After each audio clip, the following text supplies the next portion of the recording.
With our busy lives, every second or minute wasted navigating our computer can add up quickly. Coming up, I'll share with you a dozen time-saving tips and tricks to help boost your productivity when using Windows 10.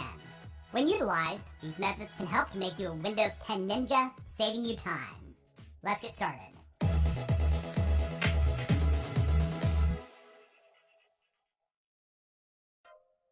These simple tips coming up in this video are primarily for newer users, so nothing here will be overly difficult. In other words, you won't need a computer science degree to follow along with any of these tips. When booting up your computer, having unnecessary programs loading at startup can have an impact on your overall boot time. So let's first modify the programs enabled at startup. Go find an empty space in the taskbar, right-click, and select Task Manager. Let's go to the Startup tab. You'll now see a full list of the programs that want to start when your computer boots up, along with that program's startup impact. To stop any of them from launching at startup, select the program in the list. I'll go with Plex Media Server, and then in the lower right, select Disable. You'll want to do this for every program you know you don't need at startup. One further note, if you're still using a hard disk drive, I'd recommend upgrading to a solid-state drive. Having an SSD will also drastically reduce the time for your operating system to fully launch. If you work from home or perform some other function where you don't want to be interrupted, those nagging notifications on Windows 10 can be a huge distraction. To keep them from taking time away from completing your task, go to the search bar in the lower left and begin typing notifications until you see Notifications and Actions Settings. When it shows up, click on it. To completely stop all notifications, go to Get Notifications from Apps and Other Senders and switch the toggle to Off. I would say that's the extreme method to never get any notifications. The more practical way of doing this would be to leave the switch turned on, and below it, click the link where it says Focus Assist Settings. Having Focus Assist set to off means you will get all notifications. The other options are Priority Only, which you can customize by clicking the link, and there's Alarms Only. By default, I have this turned off and have set automatic rules below to not be disturbed. The rules I have active are during these times and when I'm playing a game. Clicking on any of the rules will allow you to change the settings. If you don't want to use Focus Assist, let's go back to the Notifications and Actions screen. If you scroll down, you can go through the list and choose the ones that get the privilege of sending you notifications at any time. For example, let me find it here. I keep the Feedback Hub turned off. It's always wanting to know how it's doing. I swear it's worse than having an insecure girlfriend. If you're someone who likes to open multiple programs on your desktop, there's a quick way to fix the clutter, which some of you may have seen in one of our other videos.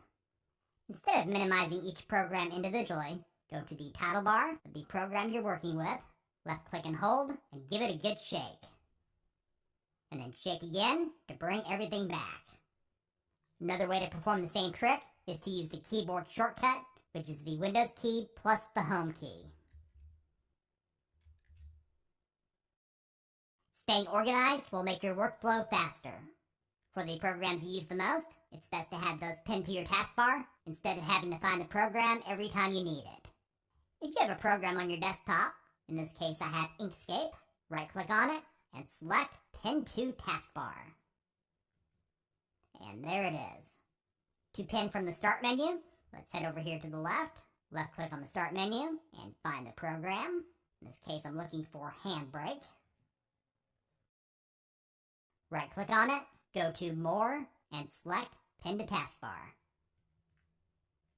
And there it is. Pinning your favorite programs to the taskbar should save you quite a bit of time. Jump lists are a cool feature to take advantage of with your favorite programs in the taskbar.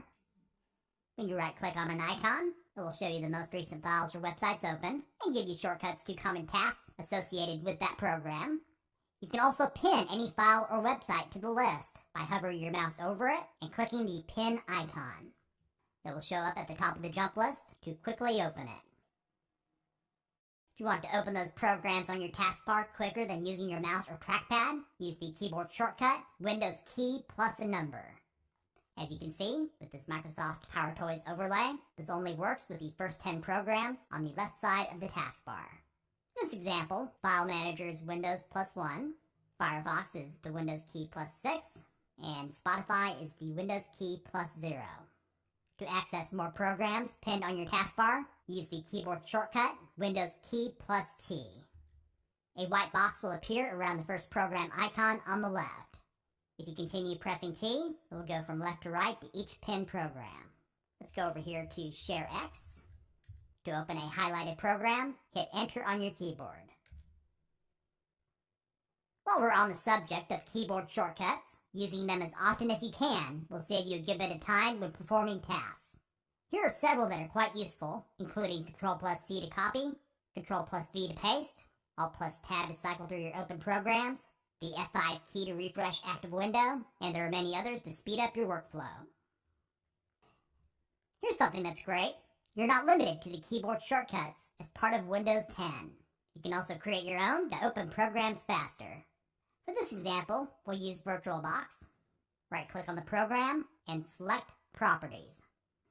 Go to the Shortcut tab, click inside the field for Shortcut Key. Right now it says None. On your keyboard, press the key you'd like to assign to that program. I'll go with the letter V.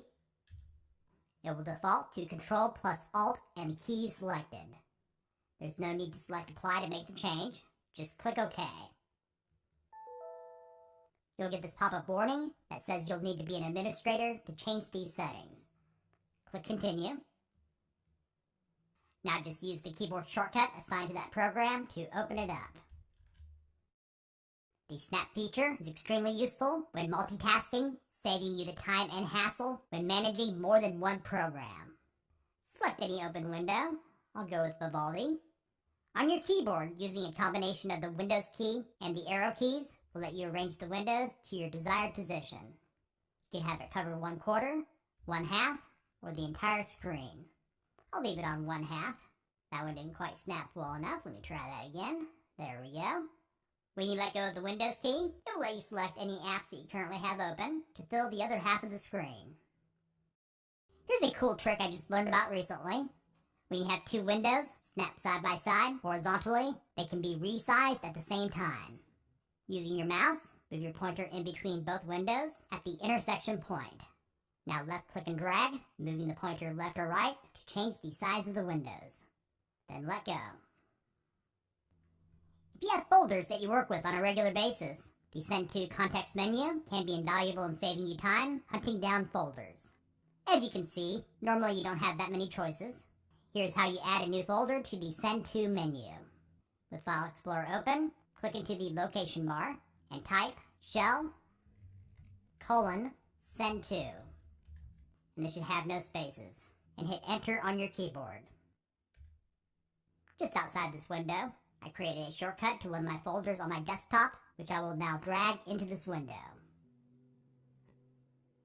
Now when you right click on any item, that new folder will be an option for you to use in the Send To menu. While we're here, let's take a look at something else quickly. When you launch File Explorer, it will open to one of two locations: Quick Access, which we're on right now, or this PC. If using the jump list properly in the taskbar, Quick Access is redundant. Instead, you might prefer it opening to this PC. So here at the top, let's go to the View tab, then on the ribbon to the right, click on Options.